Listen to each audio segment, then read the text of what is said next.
أثار الفنان سعد الصغير حالة من الجدل على مواقع التواصل الاجتماعي بعد تلاوته القرآن الكريم بطريقة اعتبرها البعض لحنا.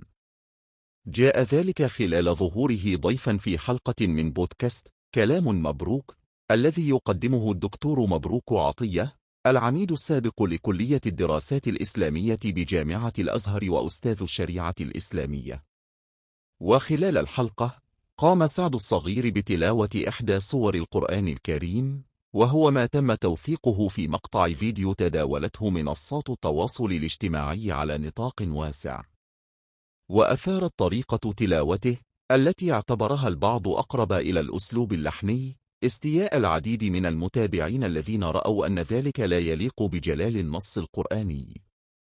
بينما دافع بعض محبيه عن نواياه، أعرب منتقدوه عن رفضهم لما اعتبروه تجاوزا للأدب الواجب في قراءة القرآن الكريم، مما أدى إلى جدل كبير بين مؤيد ومعارض على المنصات المختلفة. مسلسل المدح 5 الحلقة 24. مريم تتخلص من كتاب الشيخ سلام. في سياق الحلقة طرح سعد الصغير سؤالا على الدكتور مبروك عطية حول ما إذا كان الغناء حراما. وجاء رد مبروك عطية: غني في الأفراح، في انتصارات بلادك، وحتى أثناء العمل لو كان الهدف رفع الروح المعنوية. هذه الأمور كانت تحدث في زمن النبي.